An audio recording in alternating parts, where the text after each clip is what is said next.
Hello and welcome to the module number 26 of the digital marketing course. As you can see on the screen, this video is about content distribution. So we have done all our researches, we have done all our planning, and we have created our first blog post now. What next? We have to distribute it. We want more number of eyes to actually see our efforts. We want people to read our content and then engage with it. We want people to read our content. We want people to go through it and then do something at the end, right? We just don't want them to read and leave. We want them to perform an action, and that action is called a call to action. And that action can be like sharing it on social media, commenting on your blog posts, right? So, or you might want people to fill up a form after reading up a blog post. So that again is a CTA. This thing has to be done when you are creating content. Okay, you have to start strong. You have to you need to have a good introduction, and you need to have a strong CTA at the end. But what if people don't do what you are wanting them to do? You still have to share it, right? There's going to be somebody who's going to do what you say, right? So you want people to sign up for a form. There will be some people who do it, but to get those people, you have to put in the effort to distribute it, at as many places as possible. Nobody is going to come, finding your brand, because nobody knows you right now. You are just a beginner. You will have to create the buzz. You will have to create the hype. You will have to market your brand and your content. Okay, and content distribution is the way to do that.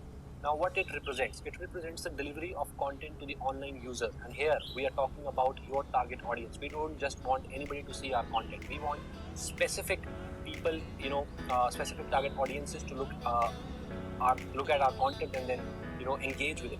Okay, so we are going to do that using different channels for content distribution. And what are those different channels? These different channels include social media. And in social media, you can share your content on Facebook, Instagram, Pinterest, LinkedIn, WhatsApp, YouTube, and depending upon the type of content that you have created.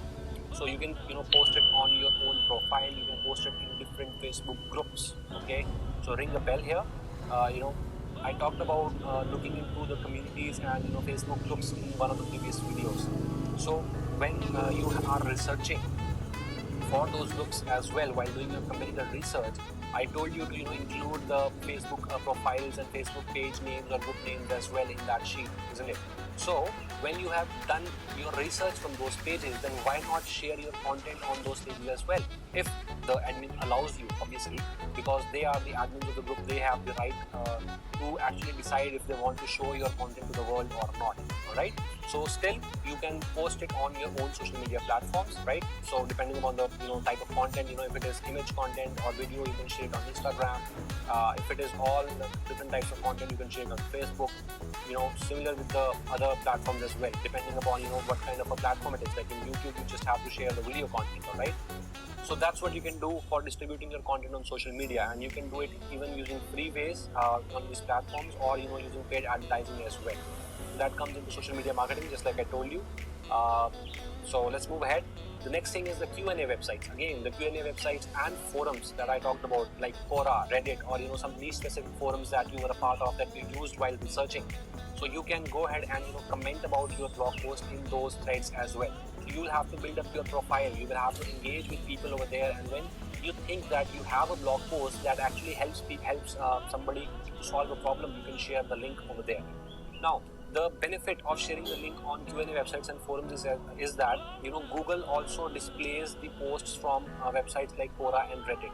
So if Google is actually linking a post, linking a thread where you have posted your content, so just imagine that even 1 year down the line, somebody would just hit something, enter something on Google, and then Google shows that link for Quora and Reddit, and within that thread, there is a link to your blog post. So after a year, you are going to get traffic from these platforms. Okay, so then we have SEO. And what do I mean by SEO? We have already optimized our content for SEO, and we are going to optimize the website for SEO as well. And when we do that, obviously we are going to get traffic from SEO. Okay, we are going to get free traffic from search engines. All right. So this is again a mode of content distribution, because if SEO was not there, we would never get free traffic from Google. Google has created a search engine. Google is a search engine in itself. Google doesn't have any content of its own. Okay, it always shows the content of other webmasters and other bloggers or other brands that have a blog on their websites.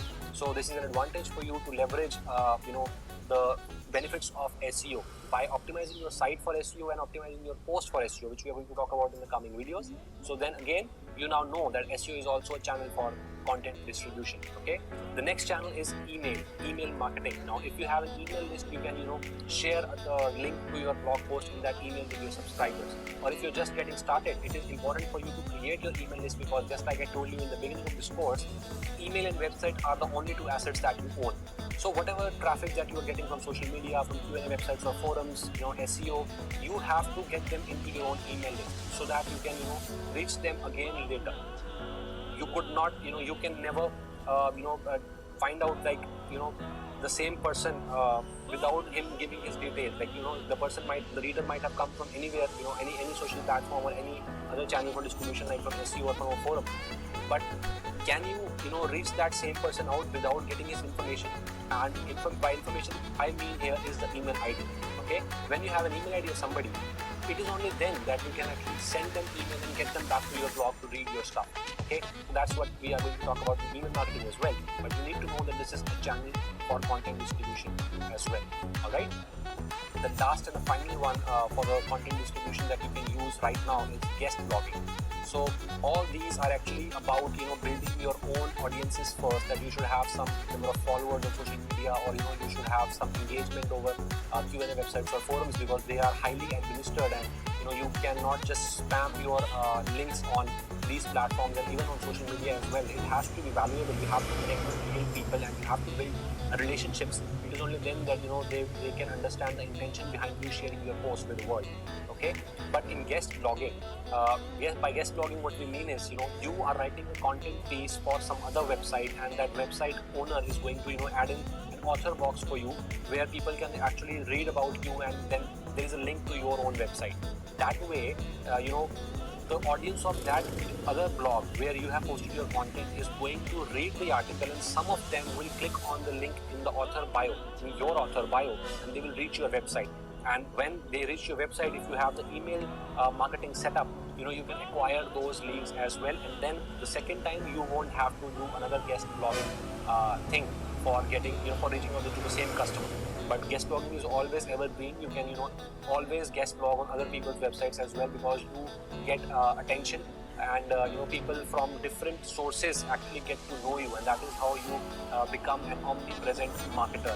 Okay, so these are all the sources of channel of content distribution that you can use. The first and the initial one, which will give you the initial, the instant benefit, will be the social media, because you already might be having some number of followers or some number of friends on social media, and when you share your post on social media, then some number of people are going to hit that link if the headline is good enough, and they might read your article. But that's obviously not a certainty all the time, because organic social media post, organic social media traffic is dying. With paid advertising coming into picture, social media platforms are not showing your blog posts or your something that you share to all of your connections. Okay, like if you have maybe a page with 10,000 followers, all right, 10,000 likes, then with the decline in social media organic rate, only maybe 4% of that number is going to see your post, and that too, they might not be online at the same time. Okay, when you hit the share button. So the life of content on social media is very, very less. Okay, but with SEO, it's entirely different. In the beginning of SEO, it takes some time for you to get ranked in Google, but when you do, when you actually keep on optimizing your site and content for SEO, more and more people come to your site. All right, so this is going to be an instantaneous hit for you. Okay, and you will get that initial motivation that people are actually reading my content, and then you can ask for feedback from them, and you can connect with them on a personal note as well. Right. So using all these channels of content distribution, you are actually building a business. You are actually building relationships with your customers, okay, with your potential customers maybe. that may just be leads for now, that may just be prospects for now, but they can eventually be your customers. Okay, this is how your content marketing is going to be helpful for you and for your business. All right. So with this, we are done with content marketing. You now know everything about content marketing. Okay, you know how to plan, you know how to create, and you know how to distribute, and that is what content marketing is all about. We want more and more people to read our content, and then eventually this is going to help you build your brand and position yourself as an expert in the industry. All right. In the next video, which is going to be the last video in the content marketing module, I'm going to talk about the promised tools for content marketing that you can use, which are going to help you a lot in your content marketing journey, for planning your content to actually delivering your content. All right.